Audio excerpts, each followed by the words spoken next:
بسم اللہ الرحمن الرحیم۔ یہ وظیفہ شفا کے لیے ہے، ہر بیماری سے شفا۔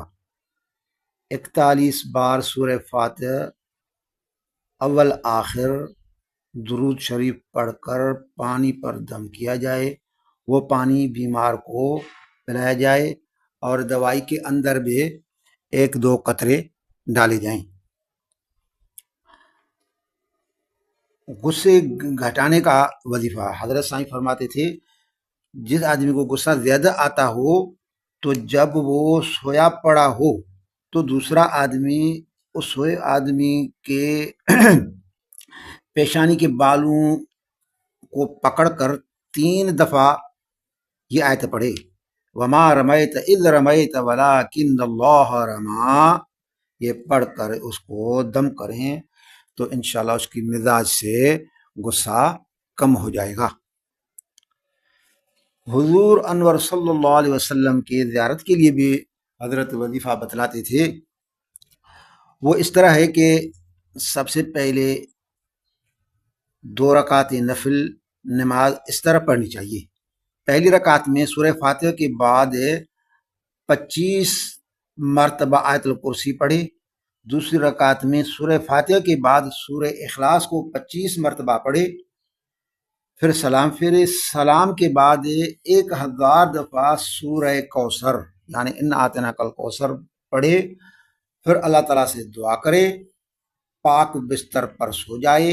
یہ وظیفہ جمعرات کو کرنا ہے، اگلے دن جمعہ پڑھنا ہے نا، تو جمعرات جمعے کی وجہ سے بھی برکت والی ہے، تو فرماتے حضرت جمعرات یہ وظیفہ کرنا چاہیے۔ اگر پہلے جمعرات زیارت نہ ہو تو پھر دوسرے جمعرات کو، نہ ہو تو پھر تیسرے، پھر چوتھے، انشاءاللہ اس کو زیارت ہو جائے گی۔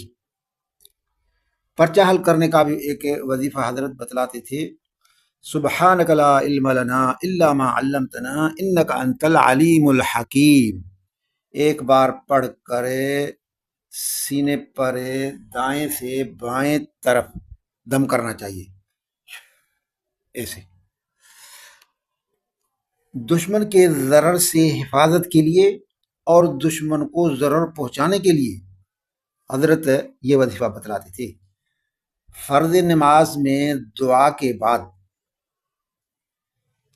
بعد یعنی درود شریف پڑھ کر جو دعا پڑھی جاتی ہے، رب جعلنی یا کوئی بھی پڑھ کر 1 مرتبہ یہ پڑھے، اللہم انا نجعلک فی نحورہم ونعوذ بک من شرورہم، پھر سلام پھیرے، سلام کے بعد ان کی صورتوں کا تصور کر کے پھر 3 مرتبہ یہی پڑھے، اللہم انا نجعلک فی نحورہم ونعوذ بک من شرورہم، تو انشاءاللہ دشمن کی ضرر سے محفوظ رہے گا اور دشمن کو ضرر بھی پہنچے گا۔ دشمن کے حملے سے حفاظت، اگر خطرہ ہو دشمن ہمارے بستی پر، ہمارے گھر پر حملہ کرے گا تو اس کا حملہ انشاءاللہ پسپا ہو جائے گا۔ حضرت نے یہ ایک مجرب وظیفہ بتلایا ہے، یا بدیع العجائب بالخیر یا بدیع العجائب بالخیر یا بدیع، 12000 مرتبہ پڑھنا ہے اور 12 دن تک یہ وظیفہ کرنا ہے۔ الحمدللہ مجرب ہے، ہم نے تجربہ کیا ہے، انشاءاللہ دشمن 100 بار حملے کی کوشش کرے گا، ہر بار انشاءاللہ ناکام جائے گا۔ نظر کے تیز کرنے کا وظیفہ، فکشفنا عنک غطاءک فبصرک اليوم حدید، 3 بار ہر نماز کے بعد پڑھ کرے، دائیں ہاتھ کی اشد انگلی پر دم کرے، پھر اس انگلی کو آنکھوں پر پھیرے، ایک۔ اور دوسرا وظیفہ، یا نور یا نور یا نور 11 مرتبہ پڑھ کرے، دونوں ہاتھوں کی انگلیوں کے پوروں پر دم کرے، پھر دونوں ہاتھ آنکھوں پر پھیرے۔ یہ حضرت بے شریف علیہ کی طرف منسوب ہے یہ وظیفہ۔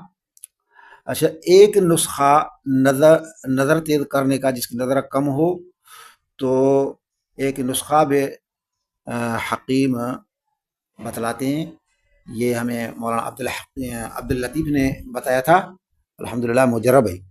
بادام پردے والے، بادام کی مختلف انواع ہیں، وہ پردے والا یا چھلکے والا کہتے ہیں نا، یہ ہاتھوں سے کھولو تو کھل جاتا ہے۔ ایک پا اور مصری ایک پا، سونف ایک پا، مطلب ہے کہ ہم وزن یہ پھر کوٹ کر آدمی رکھے، پھر سونے سے پہلے ایک چمچ دودھ سے لینا ہے، اور پھر صبح کو بھی منہ نہارے ایک چمچ اوپر دودھ پیے، انشاءاللہ نظر تیز آگے۔ یہ کم از کم 6 ماہ کرنا ہے، لیکن ہمیشہ کرتا رہے۔ تو حکیم عبداللطیف کہتے تھے کہ اس میں اور بھی بہت سارے فوائد ہیں، یعنی یہ طاقت دینے کا نسخہ ہے، نظر کے لیے تو خصوص طور پر۔ اچھا، نظر تیز کرنے کا ایک اور نسخہ بھی ہے، بخاری شریف کے شرح میں غالباً حضرت سید حسن مدنی کی طرف سے منسوب ہے۔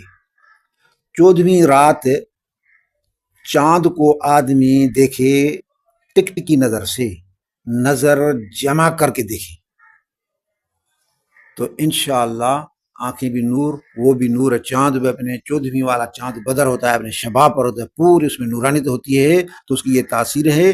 پھر نور سے اخذ کرے گا انشاءاللہ، ان کی آنکھوں کی نظر اب تیز ہو جائے گی۔ جتنا ہو سکے زیادہ دیکھے، گھنٹہ دیکھ، آدھا گھنٹہ دیکھے، گھنٹہ دیکھے، 2 گھنٹے، 3، جتنا دیکھے گا اتنا ہی فائدہ مند ہے۔